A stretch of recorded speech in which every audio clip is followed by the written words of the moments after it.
नमस्ते अनि good morning. कुरा तितो छ तर 100% सत्य छ। तपाईहरु खर्च गर्नुहुन्छ 200 रुपैयाँ र तपाईलाई सर्भिस चाहियो 2000 को। म यो किन भन्दैछु भने जुनै पनि एउटा जिम सेटअप गर्दाखेरि मिनिमम 15 देखि 20 लाख खर्च गर्छ अहिले है। पहिला सोच्थ्यो त्यो अहिले बढ्दै गएको छ, त्यो करोडसम्म पुग्छ र त्यही हिसाबले मालिकले है तपाईको जुन चाहिँ जिमको ट्रेनर्स, जिमको इक्विपमेन्ट्स, रेन्ट, हाउसकिपिङ सबै गरेर उलाई र फिस राखेको हुन्छ। तर तपाईहरु जब जब जिम गर्नु आउनुहुन्छ तपाईले बार्गेनिङ गर्नुहुन्छ है।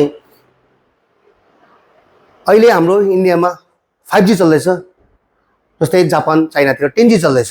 त्यस्तै नै हाम्रो सिक्किममा है तपाईको हामी अरु स्टेट इन्डियाको मेट्रोपोलिटन सिटी स्टेट भन्दा हामी अहिले 10-15 साल पछाडी छौं र जुनै कुरामा तपाईलाई मन परेको चीजमा तपाईले आँखा बन्द गरेर पैसा खर्च गर्नुहुन्छ र यो जिम पनि तपाईले मन परेर आएको हो नि त। यसमा तपाईले किन खर्च गर्न सक्नुहुँदैन हैन।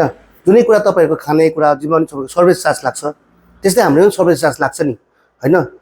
र जुन तपाईले फी पे गर्नुहुन्छ त्यो चाहिँ तपाईहरुको जिमको इक्विपमेन्ट युज गरेको पैसा हो नि। र तपाईलाई एक्स्ट्रा सर्भिस चाहियो भने तपाईले एक्स्ट्रा चार्ज पे गर्नुपर्ने हुन्छ है।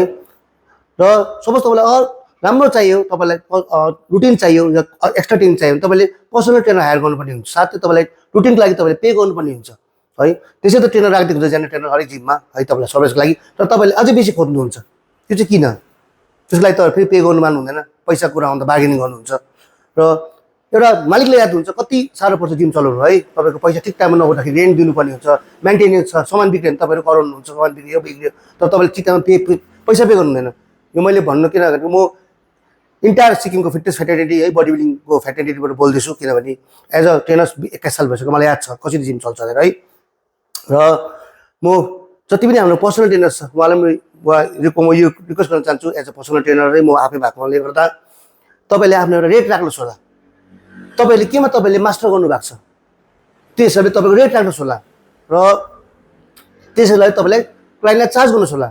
र जति पनि हाम्रो कस्टमर छ, क्लाइन्ट छ, जतिले पर्सनल ट्रेनर हायर गर्नु भएको छ उहाँहरूले पनि म कुरा भन्न चाहन्छु। पहिला तपाईलाई सपोज तपाईको नाक दुख्यो, कान दुख्यो भने तपाईहरु फिजिशियनमा जानु हुँदैन नि, फिजिशियनमा जानु हुँदैन, तपाईले के हुन्छ ENT को डाक्टरमा जानुहुन्छ। त्यसैले नि तपाईले जब पर्सनल ट्रेनर हायर गर्नुहुन्छ तपाईले पहिला हेर्नुहोस् उ केमा मास्टर्स गरेको, मन परि तपाईले पर्सनल ट्रेनर हायर गर्नुहुन्छ है कम्ती रेट पाए भनेर। त्यसैले नै पर्सनल ट्रेनिङको रेट बिग्रिन्छ। पर्सनल ट्रेनिङ तपाईले सोच्नुहुन्छ कि पर्सनल ट्रेनिङ उनीहरूले जति तपाईको केमा मास्टर्स नगर्ने पर्सनल ट्रेनिङ लिइरहेको हुन्छ, मैले मन परि सिकाइदिए तपाईलाई। त्यसो गर्दा के हुन्छ तपाईले त्यही सोच्नुहुन्छ कि पर्सनल ट्रेनिङ भनेको यही रहेछ भनेर। तर जो राम्रो मास्टर्स छ, जसले स्पेशलिस्ट गरेको छ, उहाँले आफ्नो रेट राखेको हुन्छ, त्यसमा तपाईलाई के हुन्छ उहाँले त्यही हिसाबले चार्ज गर्छ। सो द्याट तपाईले पे गर्नु हुँदैन, तपाईले सस्तोमा गएर पर्सनल ट्रेनिङ लिनु भएको छ। पर्सनल ट्रेनिङको मतलब यो होइन, जो राम्रो पर्सनल ट्रेनर छ उहाँले तपाईलाई एकदम मजाले गाइड गर्छ। तपाईको यस्तो विक पोइन्टमा काम गर्छ, तपाईको इन्जुरिजहरुतिर काम गर्छ है, तपाईलाई राम्रो बनाइन्छ, सँगै बनाइन्छ। एज अ पर्सनल ट्रेनर म यो भन्छु। र जति पनि मेरो पर्सनल ट्रेनिङको हाम्रो सिक्किमको फिटनेस फ्याटर्निटी छ, बडी बिल्डिङ फ्याटर्निटी छ, उहाँलाई म रिक्वेस्ट गर्न चाहन्छु आफ्नो रेट राख्नुहोस् होला। जिमको पनि कम्ती नगर्नुहोस् होला, किनभने यो जिम पनि उनीहरूले मन परेर चोइस गरेको नि त। किन बार्गेनिङ गर्छ, किन तपाईले फिस गर्नुहुन्छ? एउटा फिस राख्नुहोस्, मन पर्यो आउँछ, मन नपर्यो भने हेर्छ त्यही हिसाबले हैन। सपोज उहाँलाई राम्रो रिजल्ट चाहियो, राम्रो ट्रेनिङ चाहियो भने पे गर्छ नि हैन।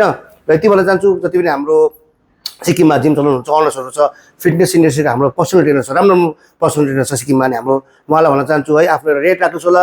सो द्याट अरु पनि सर्भाइभ गरोस् होला हैन। किनभने कम्ती रेटमा तपाईले गर्नुहुन्छ, त्यही रेट अरूले माग्दा बेसी माग्दा दिँदैन क्लाइन्टले है। तर त्यो जिममा त्यतिमै गर्दैछ भन्छ, त्यसो नहोस् होला। रेट राख्नुहोस् र क्लाइन्टलाई पनि भन्न चाहन्छु तपाईले पहिला हेर्नुहोस् तपाईको ट्रेनर कस्तो छ, कतिको एबिलिटीको छ, कति सालको ड्युरेसनमा काम गर्दैछ।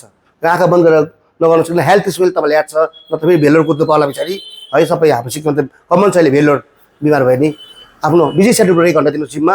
र म जति पनि मेरो भिडियो हेर्नुहुन्छ उहाँलाई भन्न चाहन्छु है, म यसमा तपाईले कतिलाई मन दुख्छ होला, मन नदुख्नुहोस् होला, किन मलाई जे मनमा थियो मैले तपाईलाई भने।